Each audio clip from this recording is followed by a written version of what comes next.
좋으신 하나님 아버지, 부족한 자를 또 세워주셨사오니 입술에 기름 부어 말씀의 지혜와 말씀의 지식과 말씀의 능력 주셔서 정말 주의 말씀이 오직 진리로만 또 생명과 빛으로만 증거되어지는 역사 있게 도와 주시옵소서.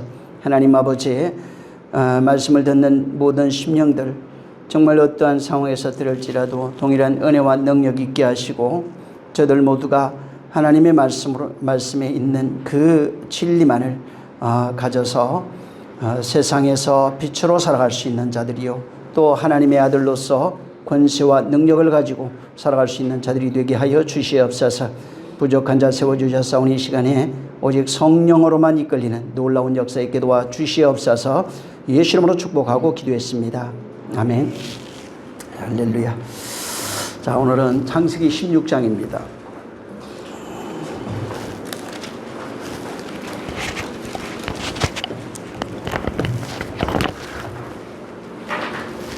(7절부터) 16절, 7절부터 16절을 읽습니다. 시작. 여호와의 사자가 광야의 샘 곁 곧 슬김 샘물 곁에서 그를 만나 가로되 사레의 여종 아가라, 내가 어디서 왔으며 어디로 가느냐. 그가 가로되 나는 나의 여주인 사레를 피하여 도망하나이다. 여호와의 사자가 그에게 이르되 내 여주인에게로 돌아가서 그 수하에 복종하라. 여호와의 사자가 또 그에게 이르되 내가 내 자손으로 크게 번성하여 그 수가 많아 셀 수 없게 하리라. 여호와의 사자가 또 그에게 이르되 내가 잉태하였은즉 아들을 낳으리니 그 이름을 이스마엘이라 하라. 이는 여호와께서 내 고통을 들으셨음이니라. 그가 사람 중에 들나귀같이 되리니 그 손이 모든 사람을 치겠고 모든 사람의 손이 그를 칠지며 그가 모든 형제의 동방에서 살리라 하니라. 하갈이 자기에게 이르신 여호와의 이름을 감찰하시는 하나님이라 하였으니 이는 내가 어떻게 여기서 나를 감찰하시는 하나님을 배웠나고 함이라. 그러므로 그 샘을 부엘라엘로이라 불렀으며 이것이 가데스와 베레 사이에 있더라. 하갈이 아브라함의 아들을 낳으매 아브라함이 하갈에 낳은 그 아들을 이름하여 이스마엘이라 하였더라. 하갈이 아브라함에게 이스마엘을 낳을 때에 아브라함이 86세였더라. 아멘. 지난 시간에 제가 이제 하갈과 사라에 대한 얘기를 하면서 바울이 갈라디아 4장 그 22절부터 26절에 이것은 두 언약이라 이렇게 얘기한 것을 들었습니다. 그래서 하갈과 사레가 얘기하는 건 여기 지금 옛날에 이제 이건 있었던 이야기입니다. 그러니까 사레도 있었고 하갈도 있었다고요. 근데 이것이 예언적 계시라는 겁니다. 뭘 얘기하냐면 두 언약, 하갈과 사레를 통해서 우리에게 두 언약을 계시하신 것이다, 이렇게 바울이 발견한 거예요. 그러니까 참 역사 속에 펼쳐져 있는 내용들을, 그 내용을 보고 이건 하나님이 이렇게 우리에게 언약하신 내용이야, 이렇게 말한 겁니다. 자, 하갈은 뭐라고 얘기했냐면은 육체와 율법을 상징합니다. 하갈이 상징하는 것은 율법이에요. 육체의 법을 상징하는 겁니다. 사레는 육체를 상징하는 게 아니라 영과 진리를 상징하는 겁니다.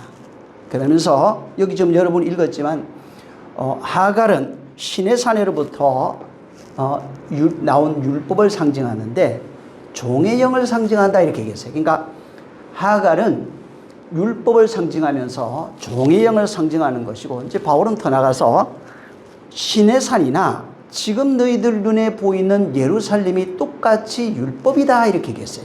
그러니까 둘 다 똑같이 신의 산에서 받는 율법이나 너희가 지금 눈으로 보는 예루살렘은 똑같이 종의 영 아래에 있다, 율법 아래에 있다, 이렇게 얘기했어요. 그러니까 율법을 열심히 지키고 보이는 성전을 잘 섬기는 것이 뭐라고요? 율법 아래에 있다, 이렇게 얘기한 거예요.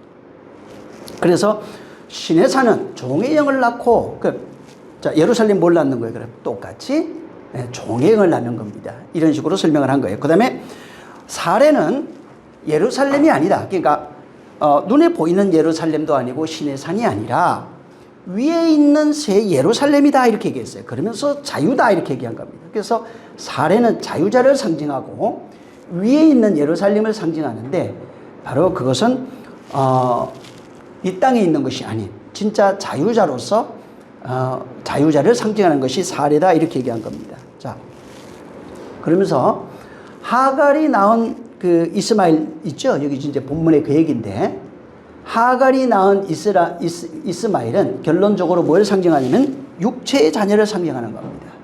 그러니까 하갈은 율법이고 하갈이 낳은 자녀는 육체의 자녀로서 바로 종의 영 아래에 있다 이렇게 얘기한 겁니다. 그러면서 사레가 이제 자식을 낳는데 사레가 낳은 이삭은 자유자로서 육체의 종이 아니고 이건 자유자로서 자유케 하는 자의 자식이다 이렇게 얘기하는 겁니다.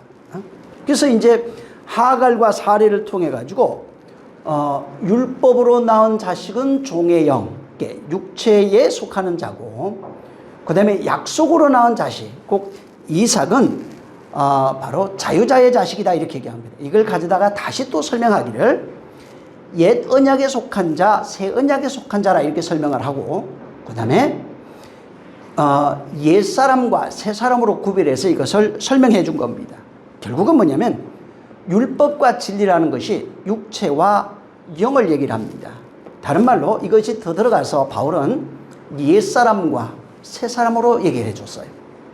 결국은 우리 안에 있는 것입니다. 그러니까 보이는 것은 육체는 종의 영 아래 속해서 율법 아래 지배를 받고 있는 것이고 우리 영은 진리라고 하는 하나님의 언약으로 난 자라는 겁니다. 그래서 약속으로 나온 그 자는 새 언약에 속해서 새 사람이라 이렇게 얘기를 한 겁니다. 그래서 하갈과 사례를 통해서 옛 언약과 새 언약을 설명해 주고 또 옛 사람과 새 사람을 이렇게 설명해 준 겁니다. 자, 근데 하갈이라고 하는 육체의 자식이라고 그랬잖아요. 그래서 육체의 자식 곧 율법의 자식이 어떻게 되냐면 율법으로 난 자는 죽는 걸로 나옵니다. 율법 아래에 속한 자는 죽습니다. 그래서 율법 아래에 속한 자는 죽어야 되고 그 다음에 이 죽음이 없으면 뭐냐면 새 사람이 나올 수가 없어요. 그래서 반드시 율법에서 난 사람, 이 하갈을 통해서 이삭으로 가야 되는데, 사례로 가야 되는데, 그 이스마엘이 이삭이 되는 내용입니다. 같은 거예요. 그래서 이스마엘은 육체를 얘기를 하고 이삭은 영을 얘기를 한다고요. 근데 영은 이스마엘이라고 하는 이 길을 통해서 간다고요. 우리 성경으로 얘기하면 율법을 통해서 진리가 우리에게 주어진다고 하는 것을 말하고 있는 겁니다. 그래서 하갈과 사라를 통해서 우리에게 말해주는 것은 육체를 통해서 영으로, 율법을 통해서 진리로, 종을 통해서 자유자로 간다고 하는 구원의 내용을 담아가지고 지금 이 7절부터 16절에 얘기하는 겁니다. 어떻게 우리가 구원이 베풀어지는지, 하나님의 언약이 우리 안에 어떻게 되어지는지에 대한 내용을 설명하는 얘기입니다. 자, 요걸 가지고 이제 오늘 잘 들으시면 됩니다. 자, 우리 7절에 한번 보세요. 자, 7절에 보면 여호와 사자가 광야에서 샘곁 곧 술길 샘물 곁에서 그를 만났다. 이제 이렇게 얘기를 합니다. 자, 그 6절에 하갈이 사례를 통해서 핍박을 피해가지고 이제 도망갑니다.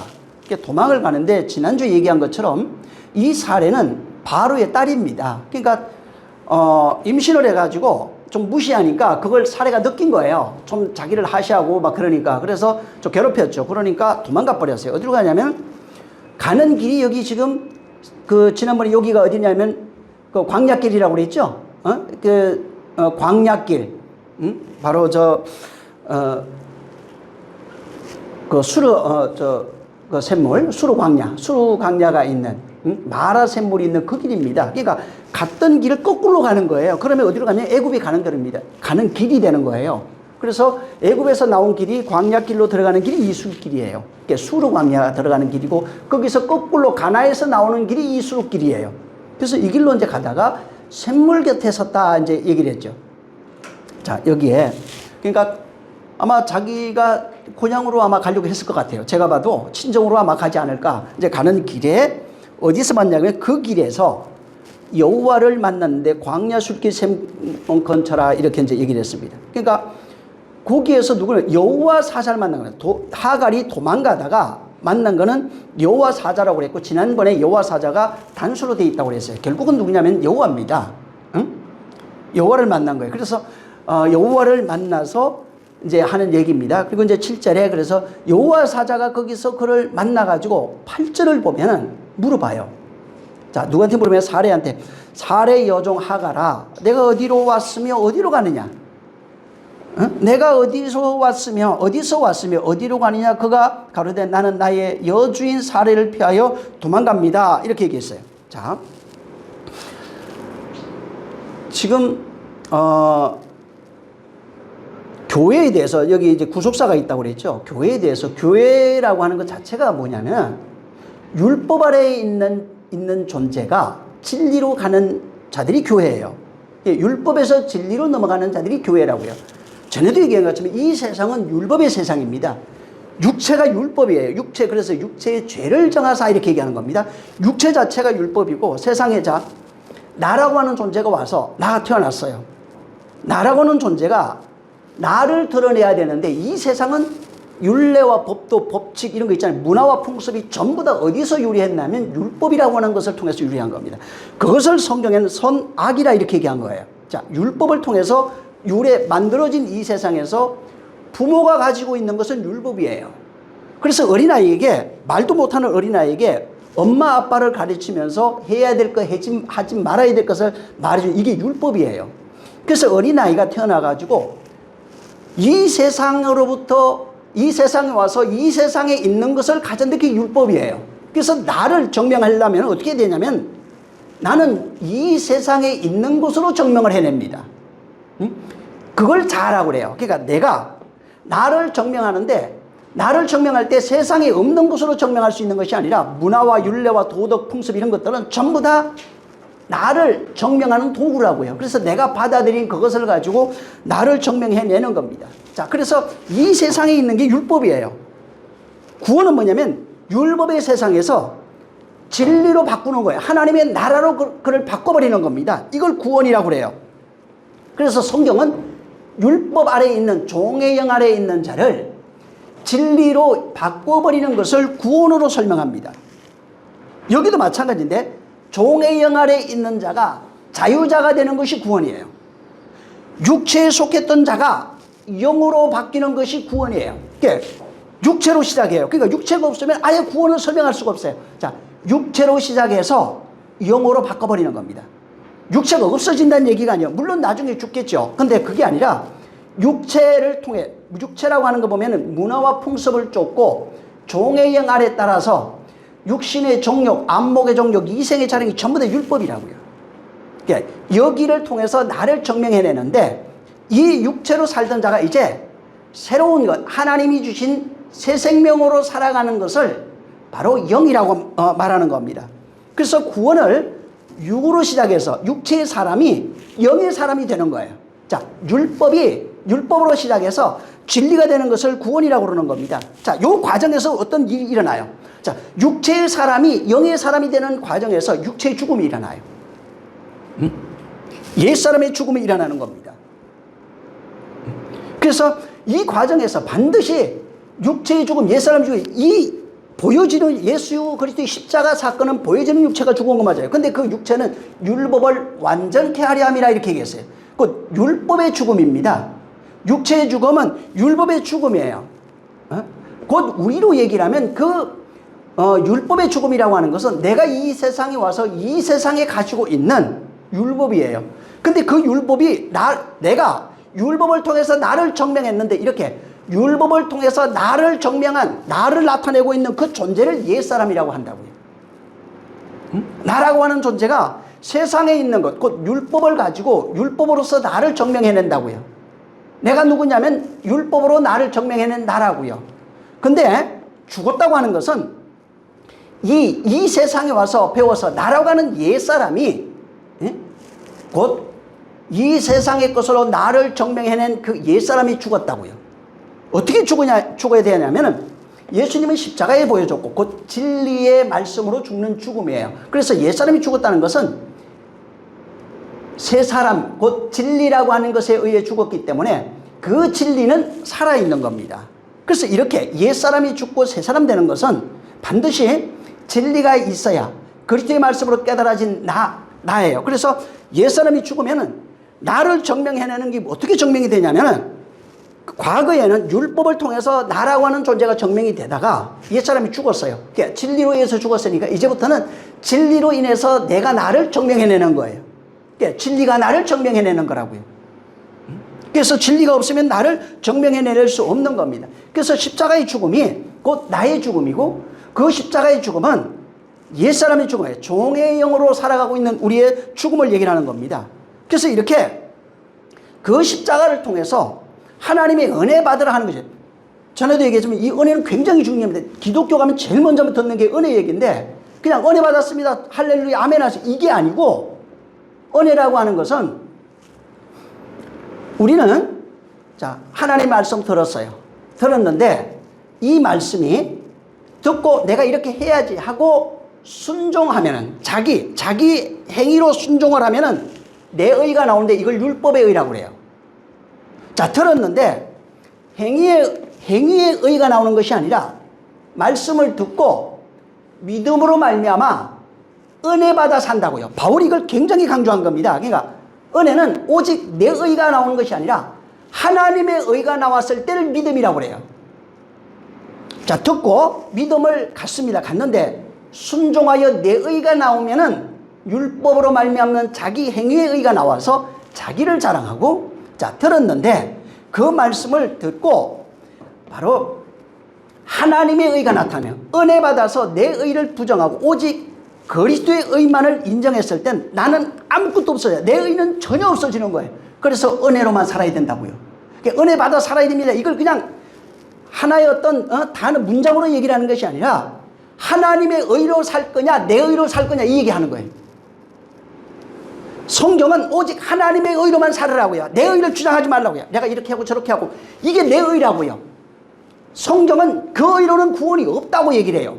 오직 예수 그리스도의 의만이 있어야 구원이라고 해요. 그것을 바울이 오직 나는 죽었고 내가 가지고 있는 모든 것들은 다 버리고 난 그리스도의 은혜만 힘있고 살아간다 이렇게 얘기한 겁니다. 그게 은혜 받은 사람이에요. 그래서 예수께서 십자가에 죽는 그 죽음이 내게 은혜가 되면 구원이라고요.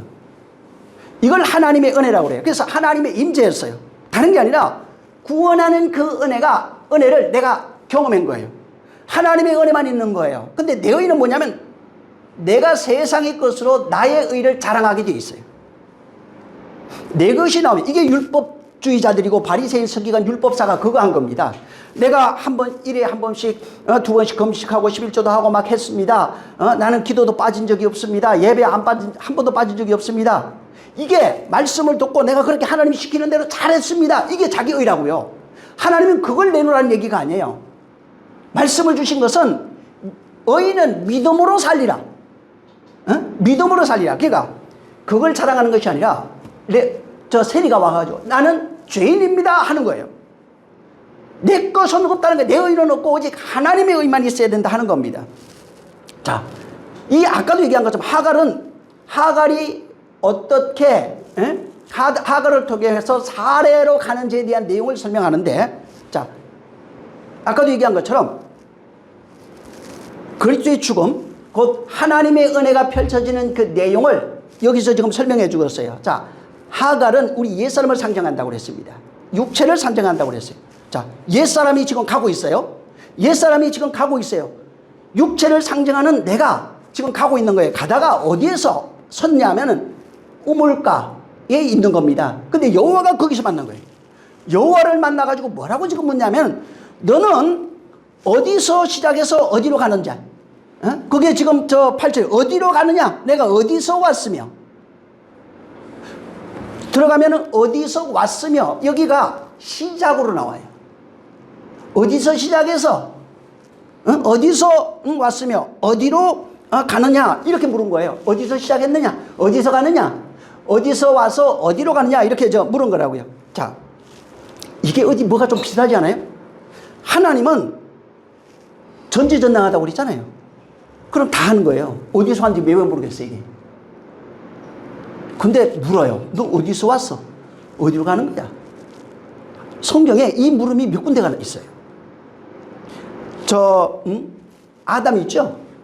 아담이 타락했을 때 뭐라고 그랬어요? 아담아, 아담아, 너 어디 있지? 가인이 동생을 죽였어요. 죽이고 난 뒤에 가인을 모르나요? 근데 아는데 가인에게도 똑같이 물어요. 동생 아벨이 어디 있냐? 몰라서 지금 묻는 게 아니에요. 응? 너 어디서 시작해서 어디 있느냐? 어디서 왔느냐? 계속 이것을 묻는 거예요. 응? 자, 왜 물었을까? 아담이 그 물음의 내용을 알면은 교회로 구원받아요. 가인이 아벨이 어디 있느냐 하라고 묻는 그 내용을 알면은 구원이 뭔 줄 알아요. 지금 하갈이 똑같은 얘기하는 거예요. 하갈아, 어디서 와서 어디로 가느냐? 어디서 왔느냐? 지금 몰라서 묻는 게 아니라고 그랬잖아요. 여기에 하나님의 구속사가 있다고 그랬잖아요. 이것이 통과돼야 돼요. 그래서 내가 숨었습니다. 이렇게 해서 숨었습니다 하니까 거기에 어떻게 네가 구원받을지에 대한 내용을 아담에게 설명해 줬어요. 가인아, 동생 어디 있느냐? 라고 물었을 때 그 내용을 내가 지키는 자입니까? 하니까 그 내용에 대한 내용을 다시 구원으로 설명해 줬어요. 여기도 지금 똑같은 내용이에요.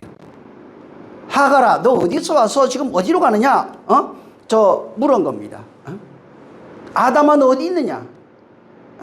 가인아, 내 동생 아벨이 지금 어디 있느냐? 똑같이 묻는 거예요.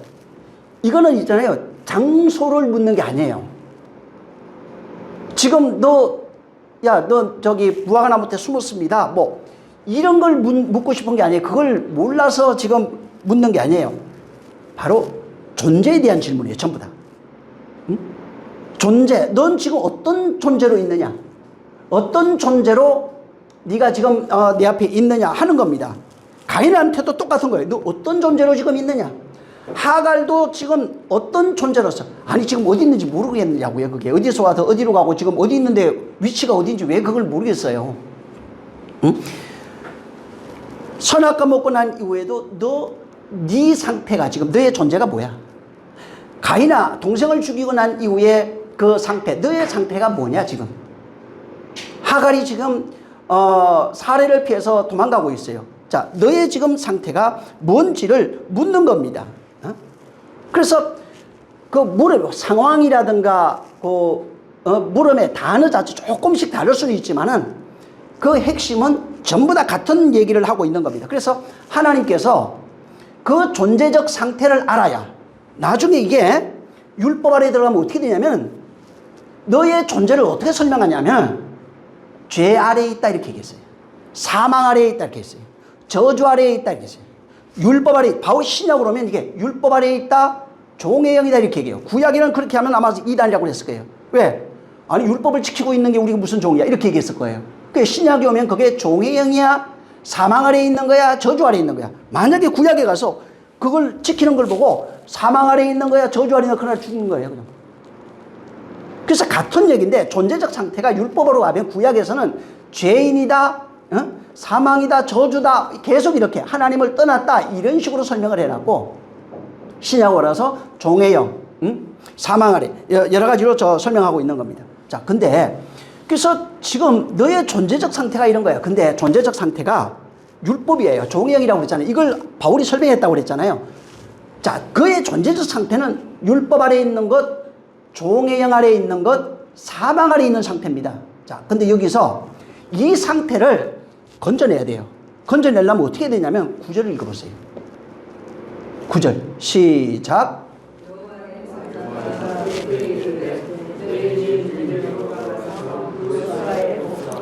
자, 하나님의 결론이 뭐냐면 지금 하갈의 상태는 종의 영, 그 다음에 율법 아래에 있는 거예요. 사망 아래에 있는 거예요. 근데 지난주 얘기했죠. 하갈이 왜 피하여 도망가고 또 그걸 통해서 어떻게 아들이 되는지 내용이 여기 있다고 제가 말씀을 드렸어요. 자, 여기 하나님의 결론이 뭐냐면 율법 아래에 있는 자들, 종의 영 아래에 있는 자들, 사망 아래의 영 아래에 있는 자들은 결론이 너는 다시 여주인에게 돌아가서 복종하라는 겁니다. 응? 하갈이 해야 될 결과가 뭐냐면, 구원받을 수 있는 결과가 뭐냐면 여주인에게 돌아가서 복종하는 겁니다. 새로운 언약이 그에게 주어졌어요. 서로 새로운 언약과 조건이 지금 하갈에게 주어진 겁니다. 그에게 돌아가서 복종하는 겁니다. 자, 예수님을 생각해 보세요. 예수님은 자유자입니다, 원래. 근데 그가 말씀이 육신되어 오셨다고 그랬어요. 근데 하나님은 그 육체의 죄를 정했다, 이렇게 얘기하셨어요. 자, 보세요. 예수님은 자유자로서 이 세상에 하나님이 보내심을 입었고, 그 다음에 하나님은 그 보낸 그 아들에게 육체의 죄를 정하사 그를 십자가에 달아 죽으셨다고 그랬어요. 그러니까 우리를 죽이는 대신 바로 당신의 아들을 죽인 겁니다. 그래서 성경이 뭐라고 설명하냐면, 예수 그리스도는 율법으로 오셨어요. 육체로 오셨다는 것이 율법으로 오셨다는 얘기예요. 육체가 율법이에요. 그래서 그 육체의 죄를 정했다, 이렇게 얘기한 겁니다. 그리고 하나님은 죄 없는 그를 십자가에 달아 죽였는데, 예수 그리스도는 아버지께서 그렇게 하실 것이라고 하는 사실을 잘 아시고 그것을 복종하셨다, 이렇게 얘기했어요. 당신이 마셔야 할 잔이 뭐냐면 십자가에서 죽는 겁니다. 이를 위해서 그가 왔다고 그랬어요. 그리고 그 일을 완성하신 분이에요. 자, 하갈이 종의 영으로 있어요. 신의 사로로 말미암은 율법을 상징하는데 율법으로 있는 겁니다. 자, 율법으로 있는데 그가 하갈이 종의 영으로 있어서 종의 영을 낳은 자의 상징으로 해놨습니다. 이것은 하나님이 정하신 이치라고요. 법이에요. 예수님이 종의 영으로 오는 것이 법이라고요. 이치라고요. 그가 말씀이 육신되어 와서 이 세상에서 죽기까지 복종하신 겁니다. 그래서 율법이 없으면 진리가 없는 거예요. 그러니까 율법이 나쁜 게 아니라 선하고 거룩하고 의로고 신령한 법이에요. 다만 이것이 거기 아래 매여 있는 상태를 종이라고 하는 거예요. 율법이 나쁜 게 아니고 선한 건데, 율법에 매여서 행위를 나타내면 그게 나를 죽이는 법이라고요. 그래서 내 의가 나타나면 안 된다고요. 율법을 통해서 말하고 싶은 것은 하나님의 의를 요구를 하는 거예요.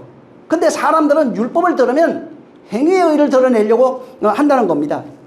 예수님은 자, 율법으로 왔어요. 육체로 오신 거예요.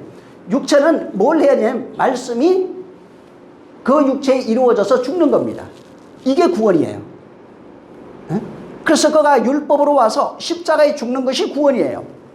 안 죽으면 안 돼요. 반드시 죽어야 되는 거예요. 그래서 바울은 그분이 죽은 것만을 얘기를 하는 것이 아니라 그가 죽었으니 우리도 같이 죽어야 된다, 이렇게 얘기하는 겁니다. 그가 죽었으니 우리도 죽어야 돼. 십자가에 달려 그가 죽으니 우리도 그 달려 죽어야 되는 거야. 이게 구원이야, 이렇게 설명하신 거예요. 그걸 기념하고 그걸 슬퍼하라는 얘기가 아니에요. 이건 너를 위해, 너와 같이 죽은 거야. 죄 없는 이가 네 죄를 가지고 죽은 거야. 이는 그의 죽음이 곧 우리 죽음이다, 이렇게 설명해 준 겁니다. 자, 그래서 그가 바로 이 세상에 율법으로 오셨을 때는, 율법은 뭐냐면 하나님의 의를 요구한다고 그랬잖아요. 근데 율법 아래 있는 거는 죽어야 된다고요. 그래서 예수님이 십자가에 죽는 것이 하나님의 뜻이라고요. 반드시 율법 아래 있는 것은 죽어야 되는 거예요. 그래서 빌립보서 2장 5절 이하에 이 마음을 품어라. 한번 보시죠. 거기. 자, 빌립보서 2장.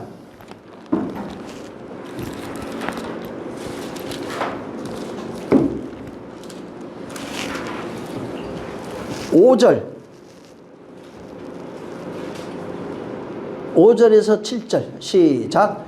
너희 안에 이 마음을 품어라. 곧 그리스도 예수의 마음이니 그는 근본 하나님의 본체시나 하나님과 동등됨을 취할 것으로 여기지 아니하시고 오히려 자기를 비워 종의 형체를 가져 사람들과 같이 되었고. 자, 8절 시작. 사람의 모양으로 나타나셨음에 자기를 낮추시고 죽기까지 복종하셨으니 그 십자가에 죽으심이라. 예, 여기 보면은 예수님 마음 품으래요. 그러면서 이건 그리스도의 마음이다, 이렇게 얘기했어요. 그러면서 하는 얘기가, 예수님은, 육체로 오신 예수님은 근본 하나님의 본체고 하나님과 동등하신 분이지만 그 분이 스스로 자기를 비워서 종의 형체로 오셨다 이렇게 얘기했어요. 그리고 하는 얘기가 이 마음을 품으라 하는 거예요. 자, 이 마음을 품는데 이게 6절부터 8절에 있는 내용을 가지고 이 마음을 품어라 이렇게 얘기한 거예요. 자, 그러면은 예수님의 어떤 마음 품어야 되는 거예요? 응?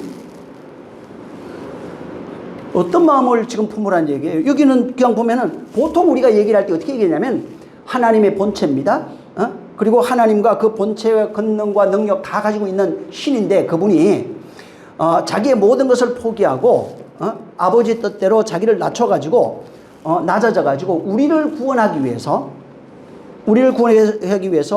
사람으로 오셨다가 십자가에 죽고 그 다음에 부활하셨습니다.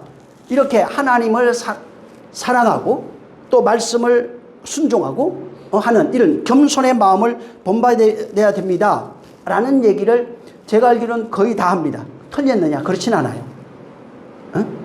그분의 겸손한 마음 이런 거를 본받아야 되고 우리도 또 그처럼 낮아져야 됩니다. 근데 이제 낮아져야 된다는 개념도 사실은 예수님의 낮아짐과 우리가 생각하는 낮아짐은 좀 달라요.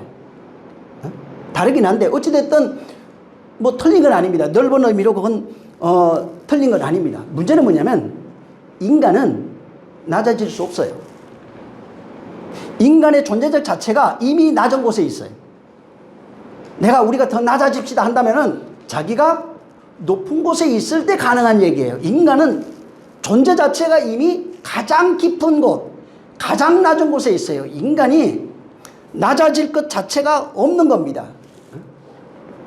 그래서 잘못 이해하면은 우리 예수님처럼 우리 낮아집시다 하는 그 내용이 내가 뭔가 높아져 있을 때 이렇게 높은 자가 되지 않으면 낮아질 수 있는 방법도 없고 낮아질 수 있는 어떤 능력도 없는 겁니다.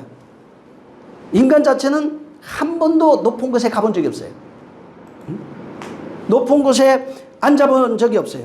그러니까 사람들이 이 낮아집시다 하는 게 이제 어떤 개념으로 봤냐면 이제 경제적, 사회적, 뭐 여러 가지 지위 있을 거 아니에요. 물질적, 뭐 여러 가지 육체적. 그래서 내가 가지고 있는 수준, 인간들이 해놓은 그 수준에서 낮아져야 됩니다. 부유한 자는 더 낮춰야 되고 권력 있는 자는 더 겸손해야 이런 식으로 지금 생각하는 겁니다. 근데 예수님이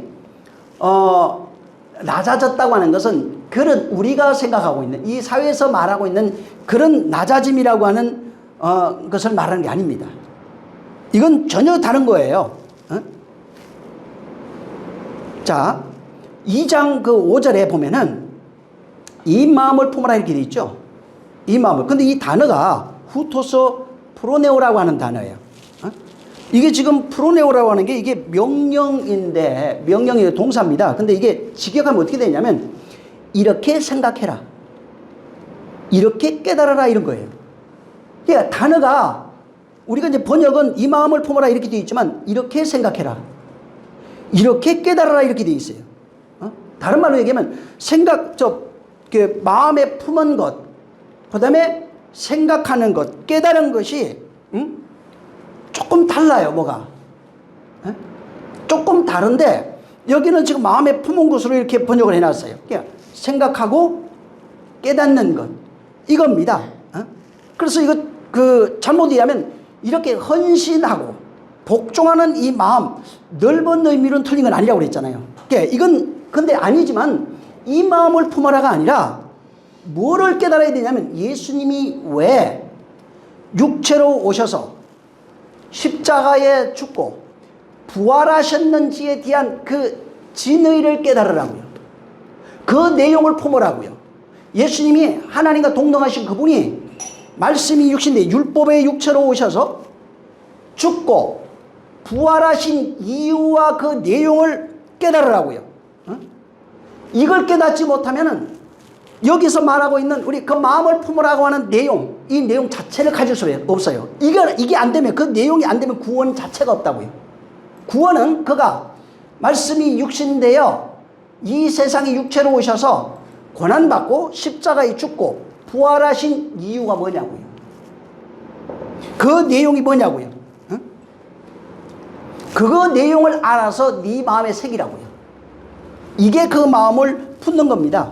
그래서 이 성경에 보면은 이렇게 그 깨닫는 것 있어요. 깨닫는 것, 여기 생각, 깨달아 이렇게 돼 있는데 이 깨닫는 것을 구약에 가면은 두 가지 단어가 나옵니다. 이게 지혜라고 설명했는데 지혜를 호크마, 이 호크마 주석 있잖아요. 그게 호크마 지혜서라는 얘기입니다. 지혜란 책에 지혜를 기록한 그게 지혜. 그 다음에 샤칼이라고 하는 이 두 단어를 씁니다. 둘 다 이제 지혜예요. 이 샤칼은 지혜롭다, 총명하다 뭐 이런 거예요. 지혜롭게 행하다 이런 것이고 호크마는 지혜. 그 다음에 이게 이제 하캄이라고 하는 단어에서 오는데 이게 지혜롭다라고 하는 거기에서 유래를 해가지고 지혜라는 단어를 썼어요. 자, 근데 성경의 호크마나 샤칼은 전부 다 뭐를 상징하냐면 그냥 단순히 지혜를 얘기를 하는 게 아니라 하나님의 지혜를 얘기를 해요. 하나님의 지혜를 이 신약으로 오면 바울이 어떻게 설명했냐면 그리스도의 지혜라 이렇게 얘기했어요. 하나님의 지혜가 곧 예수 그리스도의 지혜가 하나님의 지혜다. 이걸 구원하는 지혜다 이렇게 얘기한 겁니다. 그래서 생각하고 깨달아야 되는 게 하나님의 지혜, 곧 구원하는 지혜의 내용을 깨달아서 마음에 새겨야 돼요. 하나님의 지혜가 없으면 구원도 없는 겁니다. 그래서 하나님의 성경에 우리에게 너희가 지혜롭고 이렇게 얘기하잖아요. 지혜롭고가 단순히 똑똑하고 명철해가지고 뭔가 잘하고 이런 걸 얘기를 하는 게 아니라 하나님의 구원하는 지혜가 너희 안에 있느냐. 바울은 이 세상에 있는 모든 것을 배설물같이 버렸어요. 지혜를.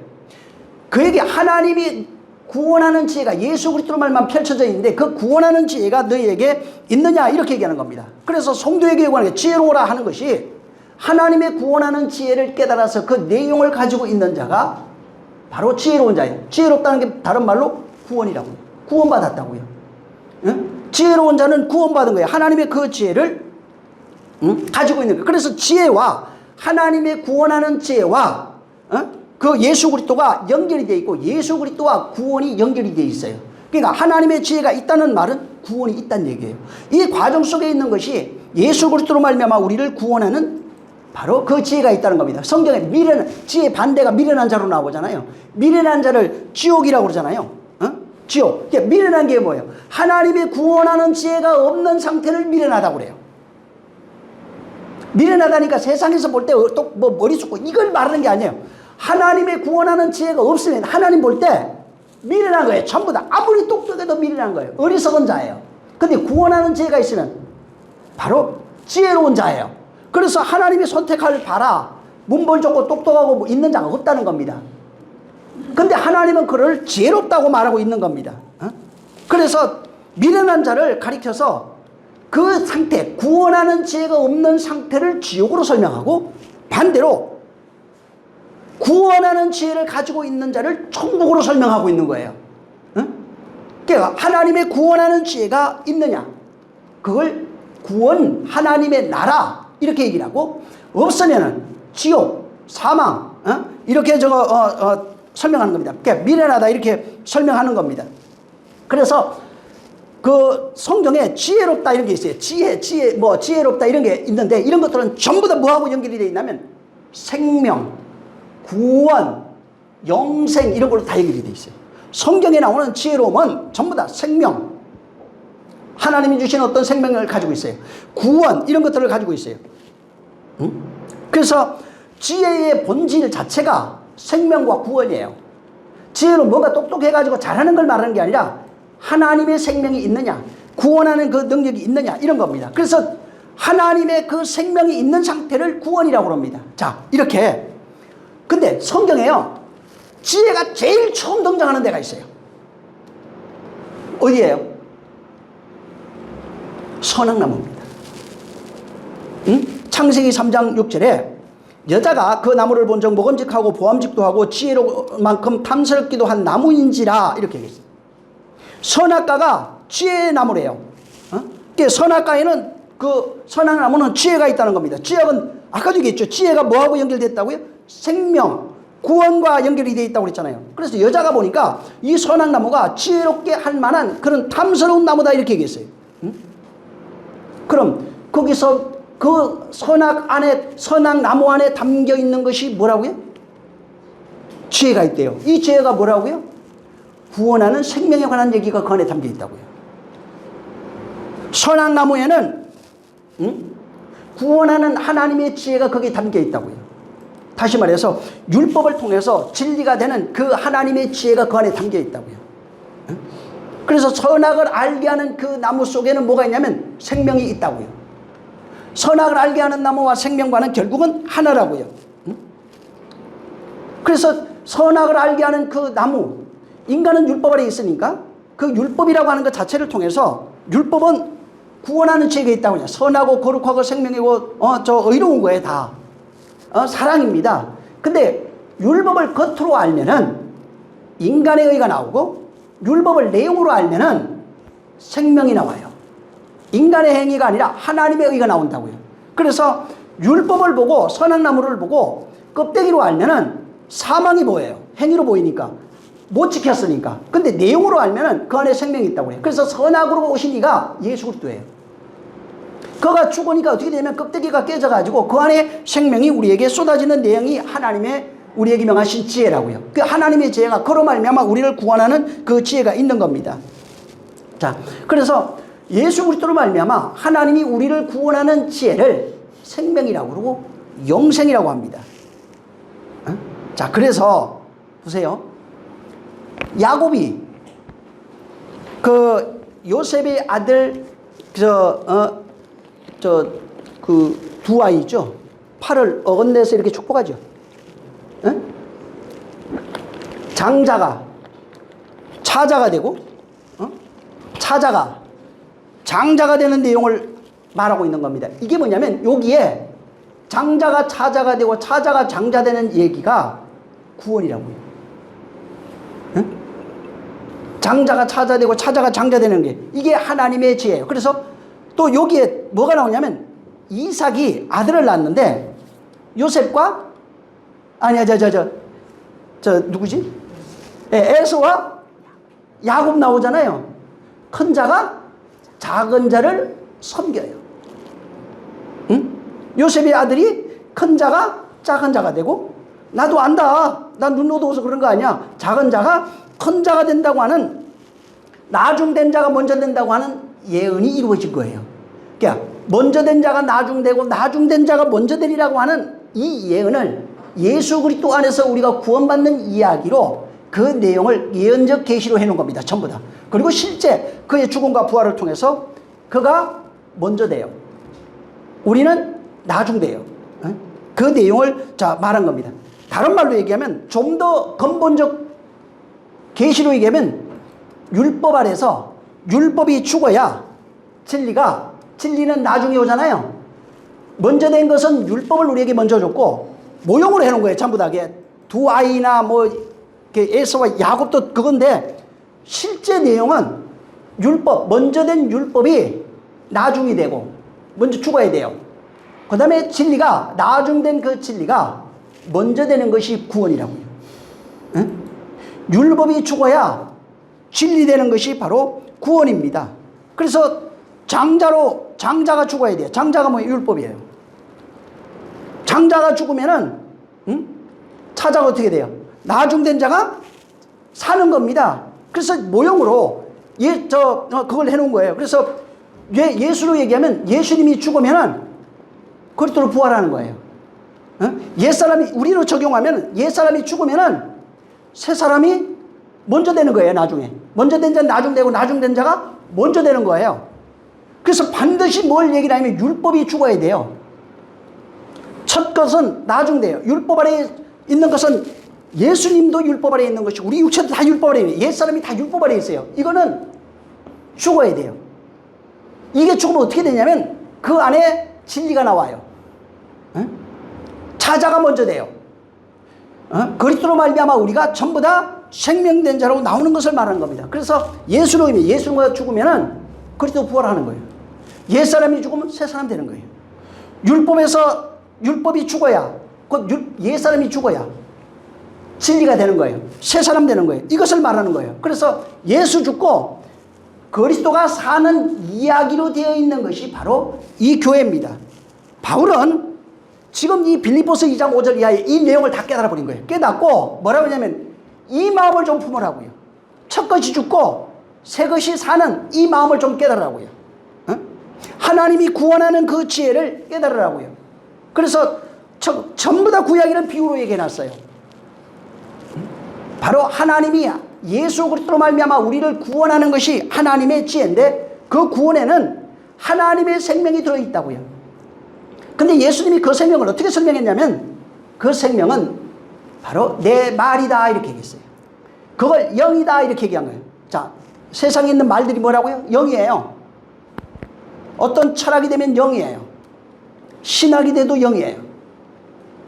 또 어떤 유명한 자가 뭐 칼빈부터 해고 많죠. 이 사람들이 만들어 오는 어떤 법칙들이 영이 돼요.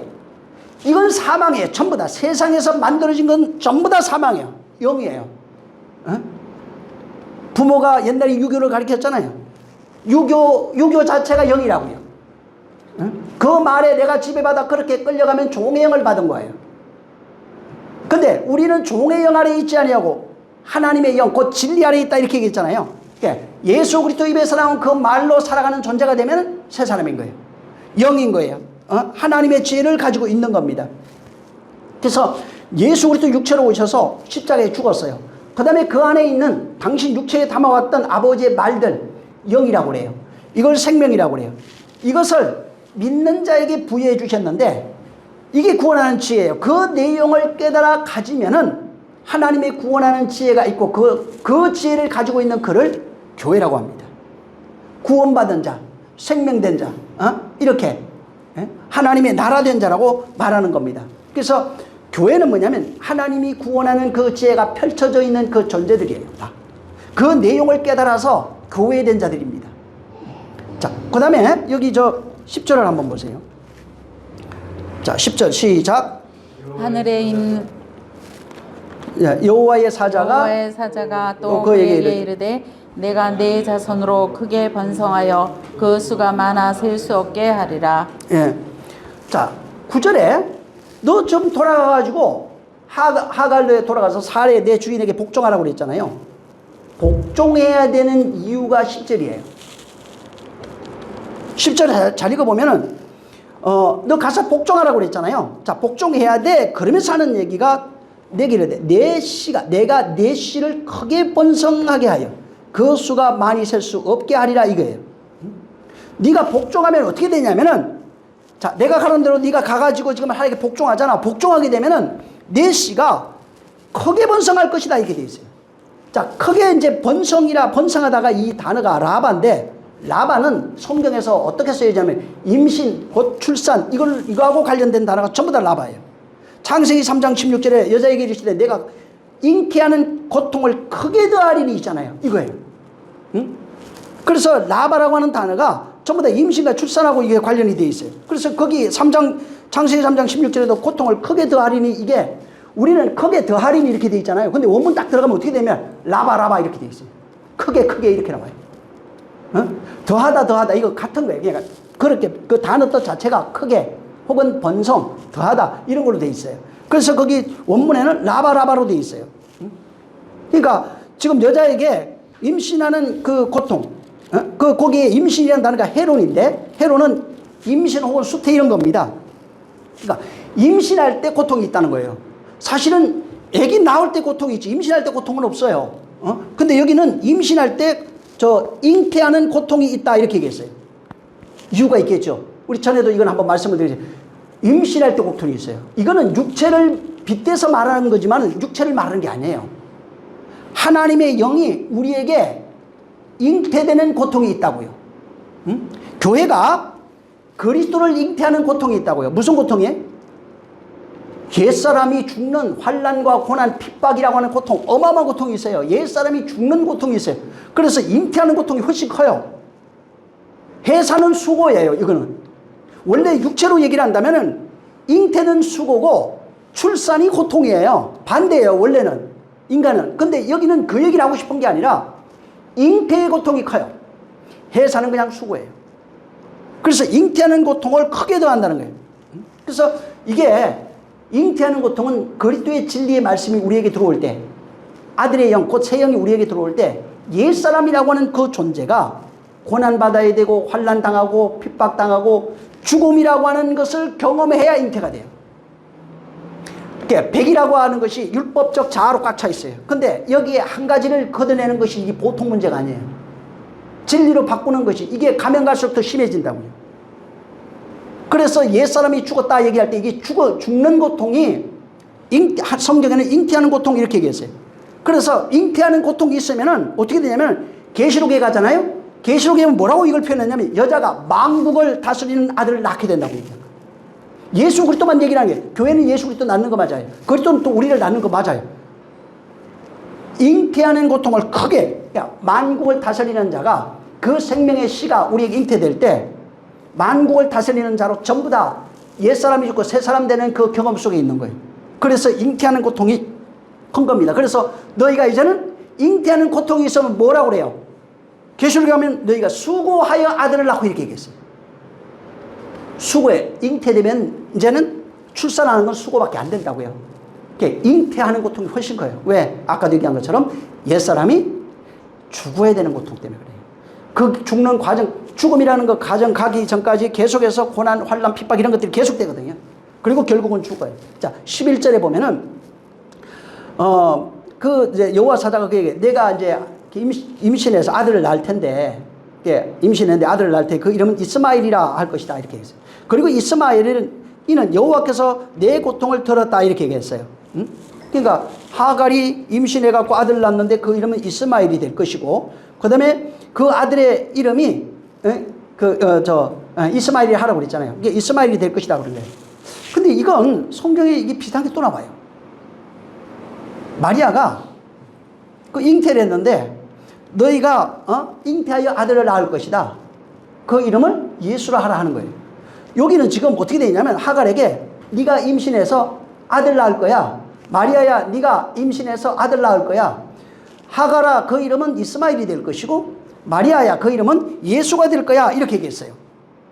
물론 오늘날 지금 가톨릭에서 잘못 이해가 돼가지고 마리아가 이제 그 예수를 잉태해가지고 이제 나니까 마리아가 모친이다. 그래서 그에게 이제 기도하면은 그가 저 아들 대신 듣고 엄마가 아들을 설득해 주니까 엄마가 아들을 설득해 가지고 우리의 기도가 더 우리가 직접 하는 것보다는 간접적으로 엄마를 좀 이용해 가지고 하면은 그 기도가 쉽게 응답이 된다. 그런 의미에서 마리아에게 이제 기도한다고 이제 얘기를 하는 겁니다. 근데 성경에 어떻게 설명했냐면 자, 예수라 하라 그래 놓고 저는 자기 백성을 죄에서 구원할 자라 이렇게 얘기했어요. 여자가 낳을 자가 누구라고요? 자기 백성을 죄에서 구원하는 것이 바로 여자가 낳는 그 아들이라는 겁니다. 그러면 자기 백성을 죄에서 구원하려면 어떻게 해야 된대요? 죽어야 돼요. 죽어야 된다고요. 대속은 뭐냐면 죽는 걸 얘기를 해요. 성경의 대속은 전부 다 죽어야 돼요. 마리아가 대속할 수 있는 것이 아니에요. 그래서 마리아는 뭐냐면 육체를 상징해서 우리에게 말해준 겁니다. 그러니까 마리아가 낳을 예수가 저는 누구냐면 예수야 죽어야 할 자라고요. 그는 자기 백성을 죄에서 구원할 자, 다른 말로 얘기하면 백성을 구원하기 위해서 죽을 자다 이렇게 얘기해요. 마땅히 멸해야 될 육체를 상징적으로 설명해 놓은 거예요. 응? 그러니까 마리아가 낳은 육체는 뭐라고요? 마땅히 멸해야 할 육체라고요. 자기 백성을 구원하기 위해서 마땅히 멸해야 할 육체예요. 마리아에게 기도해봐야 헌일이에요. 그러니까 응? 예수님은 기도하라고 그러잖아요. 근데 너희가 참 기도할 때가 올 거야. 지금은 아니냐고 그래요. 예수님이 그 기도를 듣는 육체로 말하는 것은 병 고쳐주고 했어요. 근데 너희가 기도할 때가 오는데 언제? 내가 죽고 난 이후에. 아버지께 진짜 기도할 때가 온다고요. 내가 죽고 난 죽어야 돼요. 육체의 예수를 설득해서 할 수 있는 게 아니라고요. 응? 반드시 죽어야 돼요. 그래야 너희가 아버지께 기도할 때가 오는데 그때가 언제냐면 내가 아버지의 약속한 성령을 너희에게 보낼 때라 이렇게 얘기했어요. 응? 그래서 마리아가 낳은 육체는 그냥 죽어야 할 육체래. 자기 백성을 죄에서 구원하기 위해서 오시는 거예요. 죽을 뿐으로 온다고요. 죄를 담당하기 위해서 오는 거예요. 자, 마리아가 낳은 예수가 죄를 담당하고 죽잖아요. 이게 아버지의 뜻이에요. 죄를 담당하고 십자가에서 죽는데 마리아의 진짜 아들은 누가 돼요? 바로 그거예요. 예수님이 죽으면은 마리아의 진짜 아들은 누가 되냐면 예수님은 죽고 없어져요. 요한이 되는 겁니다. 그래서 바로 내가 죽으면은 마리아가는 진짜 아들 바로 요한이 되는 겁니다. 예수 그리스도의 죽음을 통해서 낳는 아들은 마리아가 육체로 낳은 아들은 죽어야 되는 존재고 그가 죽으면은 요한이라고 하는 존재가 진짜 아들이 된다고요. 교회를 통해서 나오는 존재는 요한이라고요. 예수는 죄를 담당해 죽고 그 영으로 말미암아 낳는 아들은 요한이라고요. 모형으로 해놓은 거예요. 그래서 그가 육체로 오셔서 죽고 그리스도의 영으로 우리에게 임해서 우리가 그 영으로 나온 존재를 요한으로 설명해 놓은 겁니다. 그래서 그 요한이 되면은 너희는 아직 기도할 때가 아닌데 요한이 되면은 하나님의 아들들이 기도할 때가 온다고요. 백성이 하는 기도는 뭐냐면은 우리를 죄에서 구원해 주시옵소서 하는 기도고 아들이 하는 기도는 그 얘기 아니에요. 아버지의 뜻이 이루어진 그들은 예수님처럼 그 뜻, 아들이 와서 죽고 부활하신 그 내용을 설명해요. 그래서 그들이 기도하는 내용이 주기도문이에요. 주기도문을 기도해요. 그래서 우리에게 기도 가르쳐 주십시오. 하니까 그 기도를 가르쳐 준 거예요. 그 뜻이 다 이루어져서 결국은 모든 영광은 아버지와 아들, 성령 그리고 그와 하나 되어 있는 그들이 그 영광 안에 거하고 있는 상태를 말하는 겁니다. 자, 여기도 그런 거예요. 여기도 내가 아들을 낳을 것이다. 그 이름을 이스마엘이라 하라 그랬어요. 자, 이스마엘이 어떻게 되죠? 나중에 이스마엘은 쫓겨나요. 자, 마리아가 낳은 아들이 어떻게 되죠? 나중에 죽어요. 이스마엘이 쫓겨나야 돼요. 이스마엘이 쫓겨나면 누가 아들이 되죠? 이삭이 아들이 되는 겁니다. 예수가 죽으면 누가 아들이 돼요? 우리가 그 영으로 아들이 돼요. 그리스도 나중된 자가 먼저 되는 거예요. 그래서 이스마엘이 나중에 결국은 쫓겨나는 것, 그 모형으로서 예수의 죽음으로 그렇게 해놓은 겁니다. 근데 이스마엘을 이 단어를 들어가 보면 이 두 단어가 합쳐져 있는 건데 샤마라고 하는 단어하고 엘이라고 하는 단어가 합쳐진 거예요. 엘은 뭐냐면 하나님. 우리 뭐 보통 무슨 엘 나오잖아요. 뭐 라파엘, 뭐 미가엘 이게 하나님이라는 뜻이에요. 엘 뒤에 보통. 자, 그다음에 샤마가 들으신다 이런 거예요. 이스마엘의 뜻이 들으신 거예요. 하나님이 들었대요. 그래서 여기 그걸 설명해 놨어요. 앞에다가 여호와께서 내 고통을 들었다. 이 내용이 이스마엘이라고요. 이스마엘의 이름이 뭐라고요? 하나님이 내 고통을 들으셨습니다. 이게 이스마엘이다. 이렇게 얘기한 거예요. 자, 그러면은 하갈이 당하고 있는 고통이 있을 거 아니에요. 성경에서 여기 보여지는 고통은 뭐냐면 사례가 하갈을 이렇게 핍박한 거야. 이게 감히 나를 너 죽을래? 그래가지고 이제 그 괴롭힌 것을 말합니다. 이 모형이 근데 자 하갈이 그 사례에게 고통 당했잖아요. 고통 그 핍박 당하니까 그걸 들었다 이렇게 표현해 놨어요. 근데 이 모형이 애굽으로 가면 어떻게 되냐면 애굽에서 이스라엘이 하나님께 그 부르짖는 고통을 들었대요. 그걸 들었는데 뭐를 기억했다고 그랬냐면 그 고통을 기억한 것이 아니라 아브라함에게 한 언약을 기억했다 이렇게 얘기했어요. 그래서 그 내용 같은 내용이야. 출애굽할 때 이스라엘이 애굽에 있을 때 그 고통을 들었다고요. 하갈이 사례 아래에 있을 때 사례로 말미암아 핍박당하는 그것을 들었다는 겁니다. 자, 이건 성경 속에 펼쳐져 있는 얘기예요. 자, 그럼 영적으로 뭐냐면 육체로 오신 예수님이 당하는 고통이에요. 하나님은 그 내용을 들으셨어요. 겟세마네에서도 기도했고 또 근데 그것이 아버지 뜻이라고 그랬어요. 좀 더 이제 들어가면 그 안에서 옛사람이 당하는 고통이에요. 율법적 옛사람, 율법 아래에 있는 자가 당하는 고통을 이런 식으로 설명해 놨어요. 이게 저 창세기 29장 32절에 가면은 레아가 잉태하여 아들을 낳고 그 이름을 루벤이라 하여 가로되 여호와께서 나의 괴로움을 권고하셨으니 이렇게 아들을 가졌는데, 아들을 낳았는데 그 이름을 이제 르우벤으로 정하고 여호와께서 나의 괴로움을 들은 것이 르우벤이에요.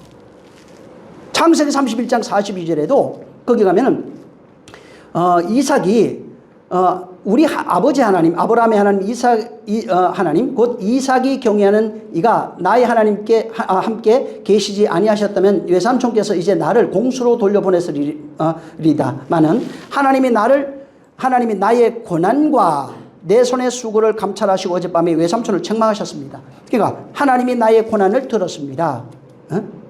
창세기 41장 42절에 자자 이름은 에브라임인데 하나님이 나의 수고한 땅에서 살 때 그거예요. 출애굽기 3장 7절에도 내 백성의 고통을 정령히 보고 고통. 사무엘상 1장 11절에도 서원하여 가로되 만군의 여호와여 말해 주의 여종의 고통을 들으시고 나를 생각하시고 계속 그 고통을 말하고 있는 겁니다. 근데 성경을 잘 보면은 지금 읽어드렸던 내용을 잘 보면 이상하게 내용이 육체가 아니에요, 다. 육체의 어떤 그 육체로 느끼는 그런 그 육체나 뭐 정신적인 어떤 고통을 말하는 게 아니에요, 전부 다. 하나님께 부르짖고 있는 내용들은 이것을 통해서 말하고 있는 내용들을 잘 보면은 율법 아래서 신음하고 있는 인생들의 모든 고통을 거기다 담아가지고 설명해내고 있어요. 그래서 율법 아래 이 사람들, 그 이름들 쭉 있잖아요. 이름들이라 지명 이런 것들이 굉장히 많은데 이런 것들을 통해서 계속해서 말하고 있는 율법 아래서 살아가고 있는 인생들의 모습을 함축적으로 그렇게 보여주고 있는 거예요. 이름이나 지명들. 이 사사기 같은 경우에 특히 압축해서 말하고 있는데 거기에 보면 인간들의 상태, 존재적 상태가 어떠한 것인지를 거기에 이스라엘이라고 하는 존재를 통해서 설명하고 있는 겁니다. 그 이스라엘과 가나안 땅에 있는 사람들을 통해서 말하고 있는 겁니다. 그래서 이 고통이라고 하는 단어가 히브리어로 가면 온인데 이 온이가 헬라어로 가잖아요. 헬라어로 가면 어떻게 되냐면 푸토코스로 써여 있어요. 이게 왜 심령이 가난한 자 할 자 있잖아요. 가난 그거예요.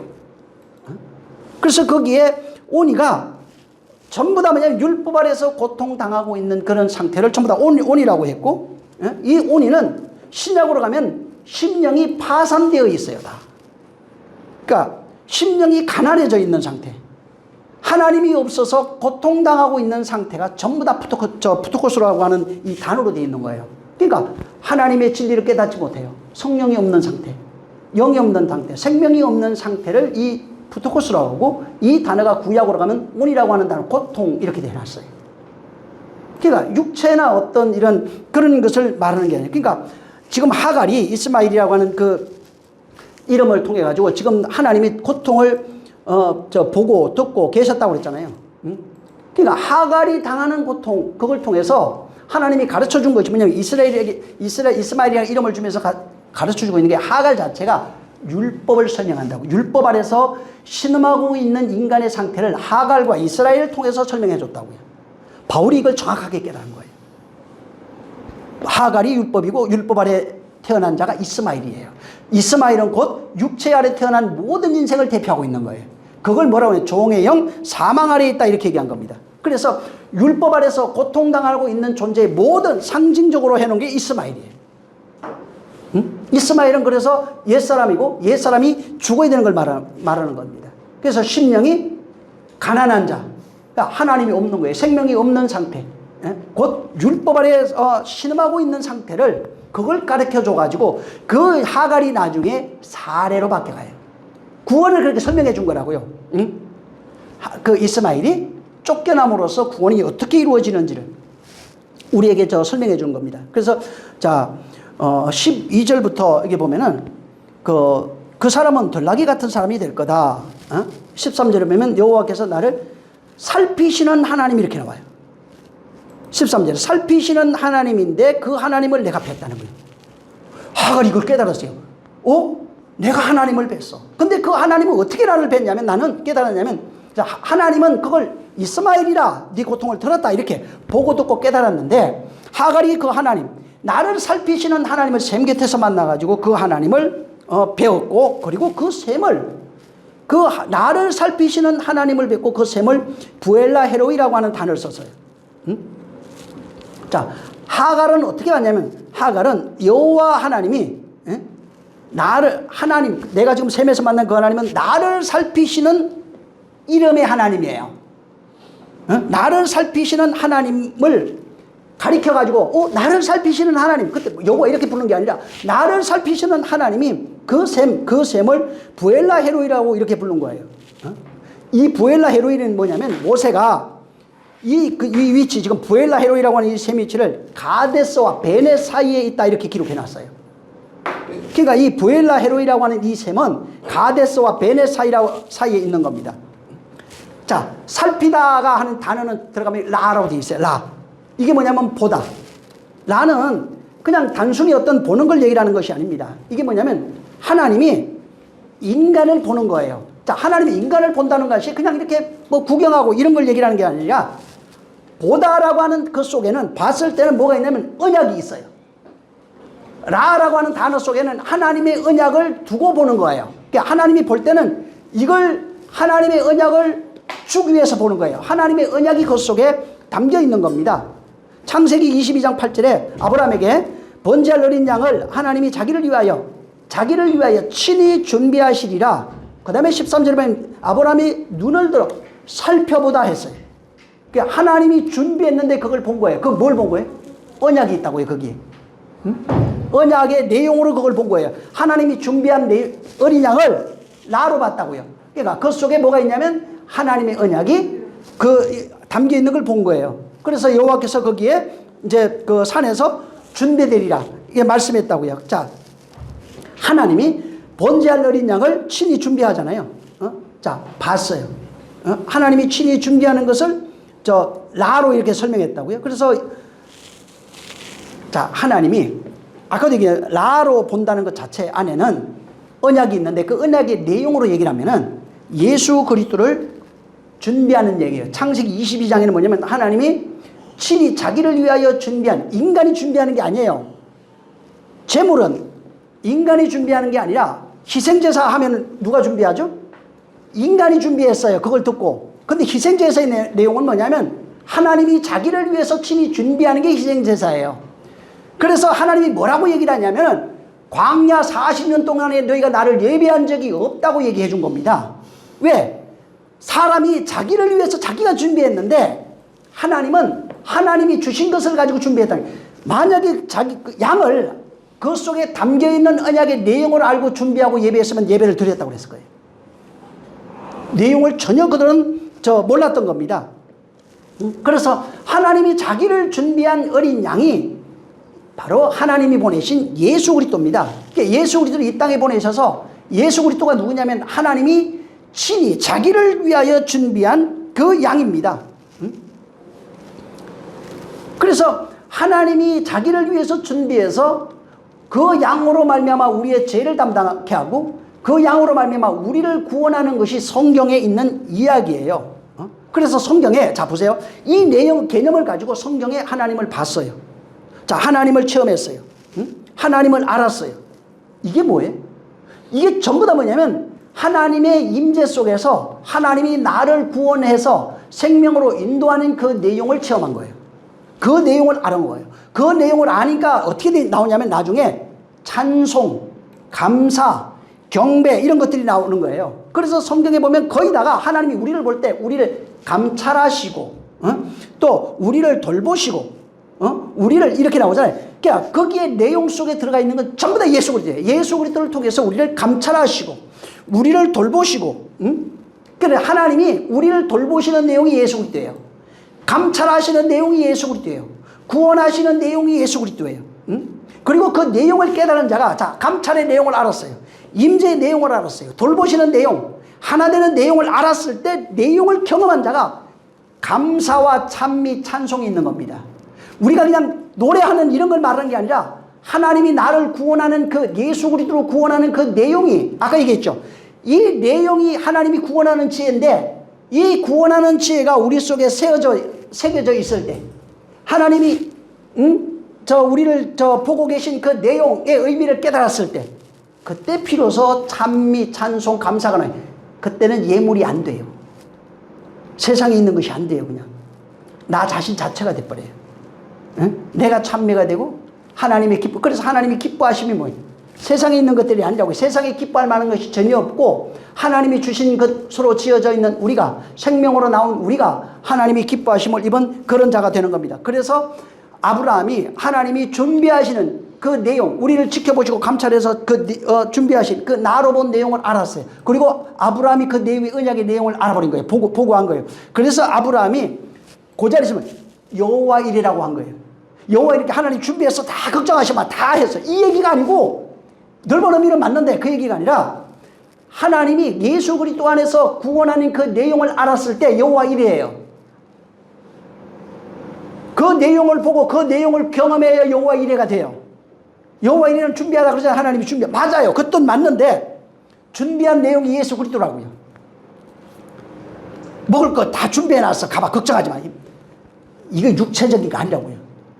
다 준비되어 있다는 게 이게 여호와 이레는 하나님이 준비하신 예수 그리스도예요. 그 내용이 준비된 내용이 우리 안에서 경험되어지면 여호와 이레예요. 응? 평강 있잖아요. 그 내용이 우리 안에 있을 때 평강이에요. 내용이 우리 안에 있을 때 평안이라고 그래요. 안식이라고 그래요. 구원이라고 얘기를 하는 거예요.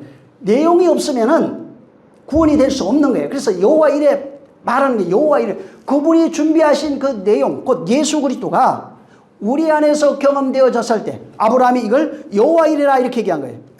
그래서 하나님이 자기를 위해서 번제할 어린 양을 준비했다고 그러잖아요. 근데 그 어린 양을 통해서 아브라함을 돌봤대요. 아브라함을 지켜보셨대요. 그 내용을 가지고 언약의 내용이 아브라함에게 이루어지게 한 것이고 아브라함은 그 내용의 의미를 깨달은 거예요. 그래서 여호와 이레예요. 내가 준비할 그런 양들이 아니에요. 우리가 준비해서 무엇을 하나님의 기쁘시게 할 만한 것이 전혀 없어요. 그래서 처음에 내가 말씀을 드렸지만은 자기 의로서 인간의 하나님 앞에 나가면 안 돼요. 사람들은 자기 의를 끊임없이 내려고 해요. 근데 성경은 뭐래? 오직 은혜 받으라고 얘기를 해요. 그냥 엄청나게 큰 얘기를 은혜로 설명했는데 사람들은 은혜를 너무 가볍게 여기는 겁니다. 은혜 받는 겁니다. 우리가 자랑할 것이 단 한 가지도 있으면 안 돼요. 내가 기도를 아무리 열심히 하고 헌금을 가장 많이 했어도 그걸 자랑할 것이 되면 안 돼요. 그게 오직 나의 자랑은 은혜밖에 없어야 돼요. 그것은 도구로 써야 돼요. 육체, 시간, 물질, 자녀, 가족 이런 거 있잖아요. 전부 다 이건 복음의 도구로 쓴 거예요. 도구를 자랑하진 않아요. 우리는 나 자신이 내가 중요한 거지 도구가 중요한 게 아니에요. 도구를 하나님이 기뻐하지 않는다고. 도구를 자랑하는 게 아니에요. 하나님은 나를 그냥 기뻐한다고요. 그래서 하나님이 돌보시는 지금 여기 그래서 지금 그 하갈이 뭐라고 하냐면 나를 살피시는 나를 돌보시는 그 하나님을 만났어 라고 고백하면서 그 셈의 이름을 그 부엘라 헤로이 이렇게 얘기했어요. 그래서 거기는 나를 감찰하시는 하나님이요. 이 우물이 여기서 하나님만 우물이 그렇다는 얘기가 아니에요. 여기서 나를 감찰하시는 하나님을 만났는데 이 우물은 살아있는 우물이야 이 얘기예요. 우물이 뭘로 돼 있죠? 나중에 다 보면 언약이에요. 거기서 셈이에요. 그래서 이 셈이라고 하는 단어가 들어가 보면은 베르라고 하는 단어를 썼는데 재미있게도 베르 우리 셈 그러면 물나잖아 이렇게 얘기하잖아요. 근데 베르는 그 단어가 아니고 색이다. 셈이 그거예요. 색이다. 설명하다. 하나님의 언약이 새겨지는 곳이에요.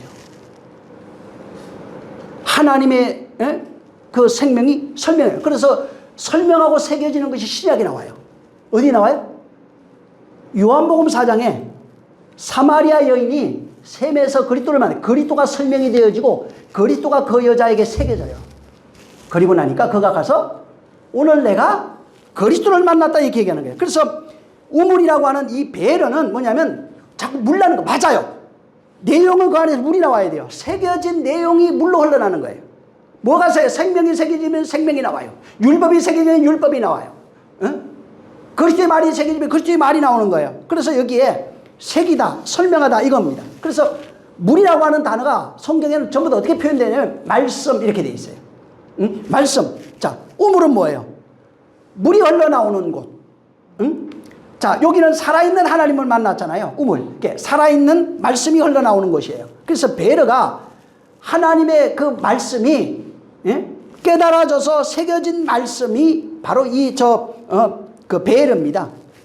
거기에서 나온 그 말씀이 깨달아져서 설명되어져서 새겨진 거예요. 그래서 이 셈에서 하나님이 나를 살피는, 하나님이 어떠하신 분인지, 바로 하나님의 나를 보고 있던 그 내용이 뭔지, 하나님이 무엇을 내게 하시려고 하시는지 그 내용을 깨달은 거예요. 다른 말로 하나님이 입에서 나오는 말의 내용을 깨달았다고요. 깨달아서 그게 어떻게 됐다고요? 새겨졌다고요. 이 셈에서 하나님 입에서는 그 나오는 그 말씀의 내용을 깨달아서 새겨졌다는 거예요. 그래서 하갈 안에 여기서 만난 하나님 입에서 나오는 그 말씀의 내용을, 그것이 깨달아져 가지고 설명되어져 가지고 그것이 하갈 안에 새겨져 버린 거예요.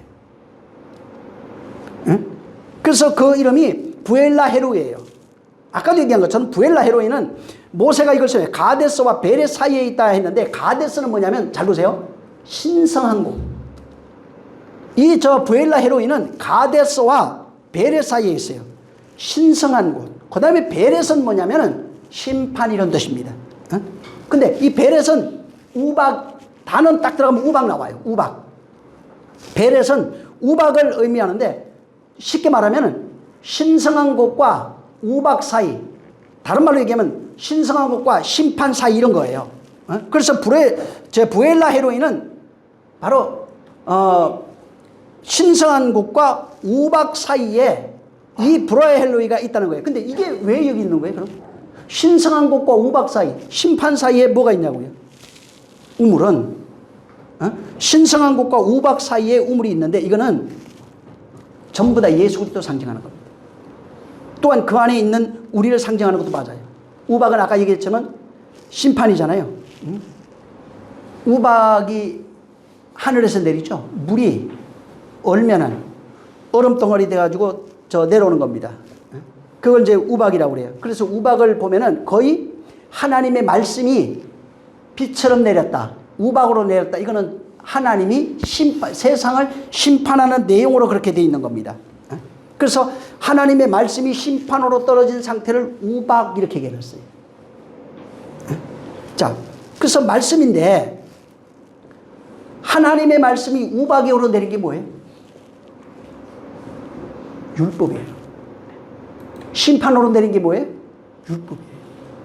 그래서 베렛사이 우박으로 되어 있지만 하나님의 말씀이 심판으로 내린 건 전부 다 율법을 상징하는 겁니다. 율법이 뭐예요? 율법은 구원하는 법이 아니에요. 정죄하는 법이라고 그랬잖아요. 심판하는 법이에요. 그래서 율법이 정죄하고 심판하니까 뭐가 됐어요? 사망이라고 결론 내렸다고요. 그래서 율법이 요구하는 게 뭐예요? 사망을 요구한대요. 그래서 하나님이 하늘에서 심판으로 내린 우박은 바로 이 율법을 상징하는 겁니다. 그래서 자, 근데 그 말씀이 지금 심판으로 떨어졌잖아요. 심판으로 떨어졌는데 이 말씀이 우박인데 예수 그리스도라고 그랬잖아요. 우박으로 떨어져 있는 말씀이 심판으로 보여진 데가 어디냐면 십자가예요. 십자가는 율법이 심판으로 나타난 현장이 바로 이 십자가입니다. 그래서 그 신성한 곳으로 베렛과 이 사이에 있다고 그러잖아요. 신성한 곳으로 가기 위해서 어떻게 되냐면 바로 이 베렛을 거쳐야 돼요. 십자가의 죽음이 있어야 신성한 곳으로 가요. 그래서 이 땅에서 하늘로 가는 그 길이 바로 뭐가 있다고요? 브레일 헤로이라고 하는 곳이 있어요. 이 심판의 내용을 깨닫고 거기서 죽어가고 있어요. 심판은 하나님의 심판이 십자가로 이제 떨어졌고, 그리고 거기에서 심판받아서 예수님이 죽어야 돼요.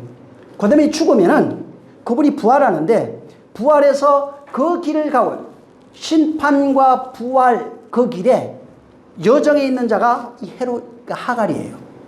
그 중간에 거기에 있는 겁니다. 그래서 하나님의 말씀이 십자가라고 하는 심판의 내용을 거기서 경험하고, 거기서 뭘 해야 되냐면 거기 가서 사례에게 복종해야 돼요.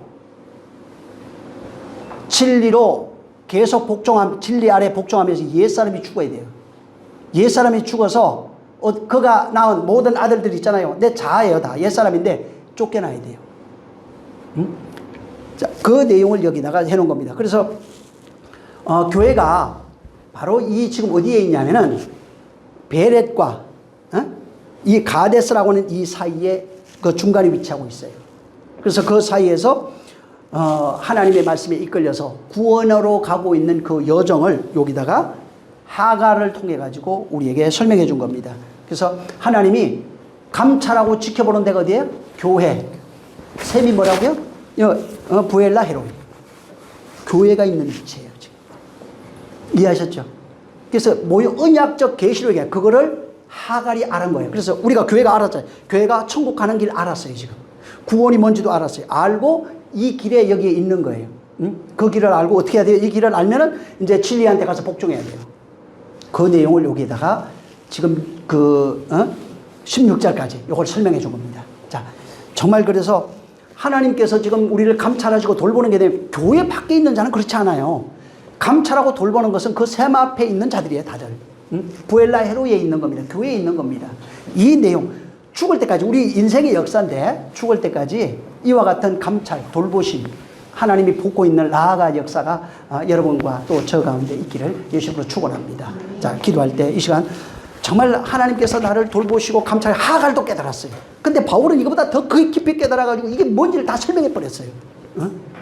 이거 옛날 이야기로 읽으면 안 됩니다.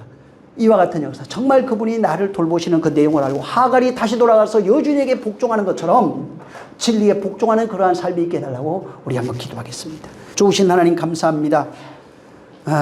부엘라에로이라고 하는 이 셈에서 여호와를 만났고 나를 감찰하시고 돌보시는 하나님을 알고 깨달아서 그 마음에 새긴 것처럼 우리 교회라고 하는 이 터전에서 인생의 역사 가운데 예수 그리스도로 말미암아 구원하시는 그 내용을 알아서 끊임없이 고통과 환난 당하나 그것이 하나님이 나를 돌보시면서 진리 가운데로 인도하시는 것인 줄 알고 정말 하갈이 사례에게 복종한 것처럼 우리가 진리에 복종하여 옛사람이 날마다 죽어감으로써 새 사람으로 하나님의 아들로 거듭나오는 자들이 될 수 있도록 역사하여 주시옵소서. 성령께서 함께 하시고 복 주시길 원합니다.